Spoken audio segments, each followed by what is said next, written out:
এবার আমি যেটা দেখাবো এটা হচ্ছে ইলোরা কেভ। এটাও খুব বিখ্যাত।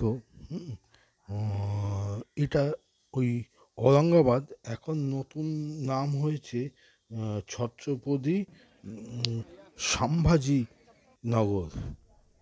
সেখান থেকে এটা ওই 30 কিলোমিটার মতন দূর। আর এই হচ্ছে 16 নম্বর কেভ, যেটা ইলোরা গুহাগুলির মধ্যে সবচেয়ে বিখ্যাত এবং সত্যি আশ্চর্য।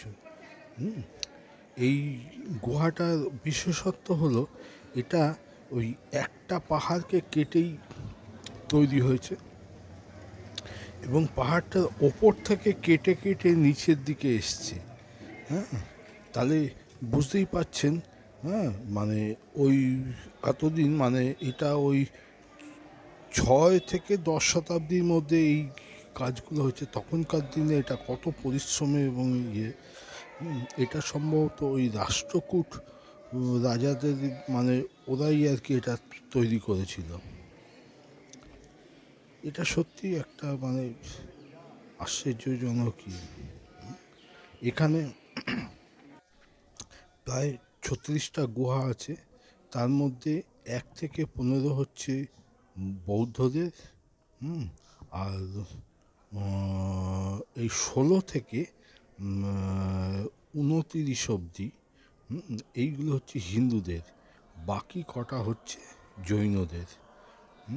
তবে এই গুহাগুলি দেখার জন্যে আমার একটা বিশেষ মানে অনুরোধ আর কি।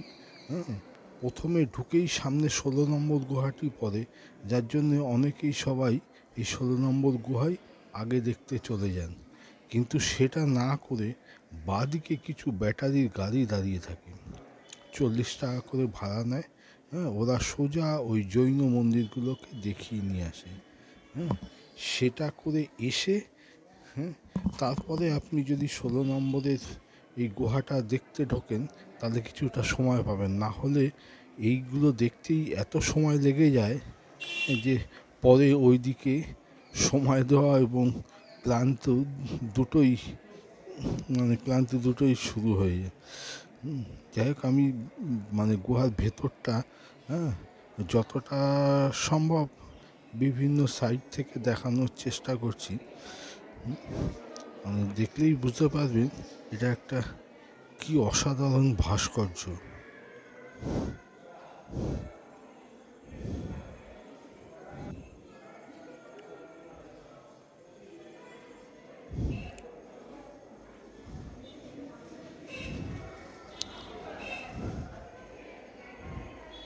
আসলে ওই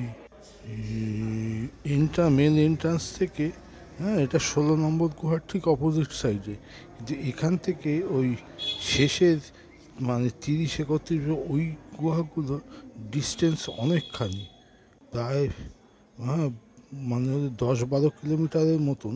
ওখানকার লোক যেটা বলছিল, আমি এক্স্যাক্ট আপনাকে ঠিক বলতে পারবো না। না, 10,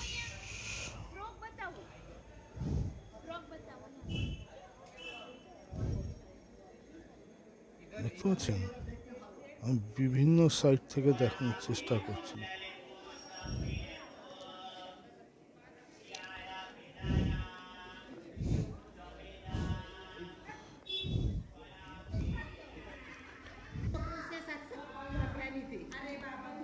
এটা একটা ওই শিবের মন্দির, তো নন্দীর মূর্তি, মানে এই যে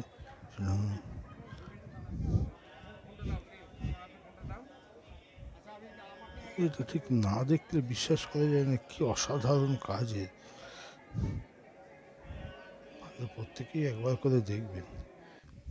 এইবার আমি চলে যাচ্ছি একদম প্রথম 1 নম্বর গুহা, মানে ডান দিকের ইয়ে থেকে। হ্যাঁ, এগুলো সবই খুব যে বড় ইয়ে নয়, এগুলো সবই ওই বুদ্ধের ইয়েই, হ্যাঁ, ওদের ধর্ম অবলম্বীদের জন্য তৈরি করা। তবে এখানে ওই কিছু কিছু মন্দির আছে যেগুলো এই গুহাগুলো দেখতে পাচ্ছেন তো। এখানে অবশ্য মানে ছোট ছোট হলো কতগুলো দেখার মতন আছে, সেইগুলো আমি আপনাদের দেখাচ্ছি। যেমন এই 4-এর পরে যে 5 নম্বর গুহাটি, এটি নাকি এদের ওই ডাইনিং মানে খাওয়ার জন্য এটা ইয়ে হয়েছিল। এই দুপাশে দুটো ইয়ে দেখতে পাচ্ছেন তো। এরপরে এগুলো ছোট ছোট গুহা। এরপরে ওই 10 নম্বর গুহাটা দেখার মতন, ওইটাই সবচেয়ে বড় এবং ইয়ে, সেটাও আমি দেখাচ্ছি। এইগুলো ছোট ছোট আপনাদের কতগুলো দেখাচ্ছি, কিছু কমপ্লিট কিছু ইনকমপ্লিট এইভাবে ইয়ে রয়েছে। এটা 8 নম্বর, এরপরে এটা 9, এই হচ্ছে 10 নম্বর গুহা। দেখতে পাচ্ছেন, এটাও বেশ বড়। এবং এর ভেতরে যে বুদ্ধের যে মূর্তিটি রয়েছে, সেখানে বিভিন্ন দেখার মতন হচ্ছে। ওটা বেশ ইকো, মানে এক পাশ থেকে সেই মন্ত্র পড়লে হ্যাঁ দূর থেকে সেই রিফ্লেক্ট করে সেগুলো আসতে থাকে, ভারী সুন্দর। আমি যতটা পাচ্ছি আপনাদের দেখানোর চেষ্টা করছি। এই যে ভেতরে দেখুন,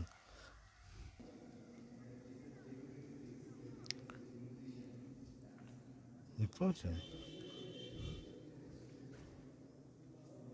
এই যে ওপরে ধাক্কা খেয়ে খেয়ে আর ইয়েগুলো সাউন্ডগুলো রিফ্লেক্ট করে আসে। আমি চেষ্টা করেছি একটু দেখানোর জন্য।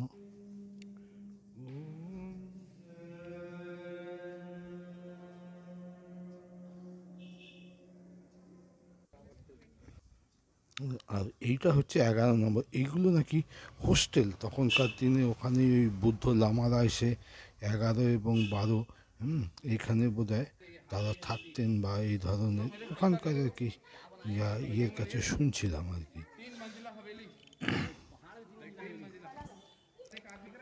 3 তলা বিল্ডিং, মানে কেপটা কেটেছে। আর এই যে 13টা একদমই ছোট, 14টা তবু ইয়ে। আর এই 15 নম্বর গুহাটা একদম উপরে গিয়ে, যদিও এমন কিছু নয়। এরপরে হচ্ছে 16 নম্বর, সেটা তো আপনাদের আগেই দেখিয়েছি। আর এই হচ্ছে এই 17 নম্বর, মানে 16 থেকে শুরু। এইগুলো হচ্ছে সবই প্রায় হিন্দু দেবদেবীদের দিয়ে।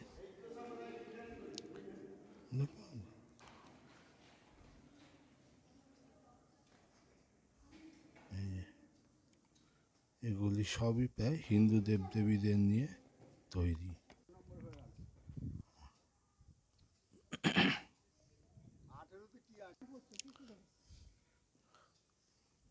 পর পর পর পর ইয়ে রয়েছে। তবে এখানে ওই 21 নম্বর গুহাটাও বেশ দেখার মতন। এই যে ওপরে পরপর 3টে ইয়ে রয়েছে।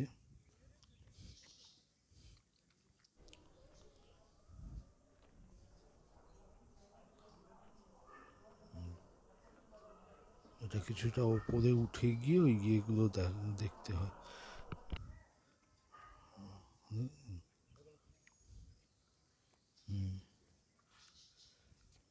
সিঁড়ি ভেঙে আর কিছু ছোট গুহাও আছে, আমি যেগুলো বলছি দেখিয়েছি আপনাদের। এই হচ্ছে 21 নম্বর ঘর, এটাও বেশ দর্শনীয় স্থান।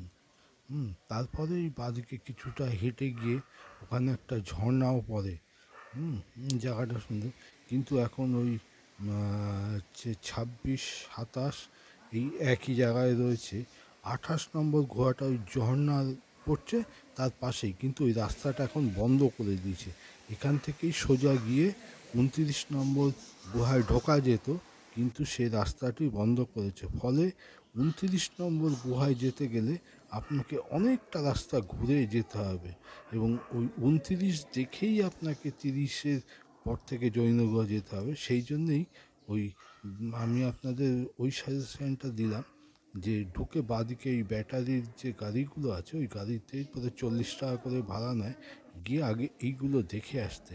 না হলে এগুলো অনেকখানি হাঁটতে হয় এবং সেটা বেশ কষ্টকর।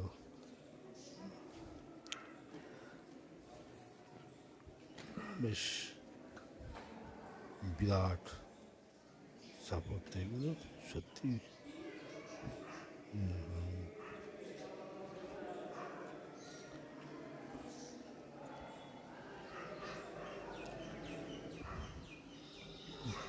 এই যে ওইখান থেকে, হ্যাঁ, আগে মানে রাস্তাটা ছিল আর কি 1829-এ আসা, কিন্তু সেই রাস্তাটি মাঝখান থেকে বন্ধ করে রেখেছে বলে।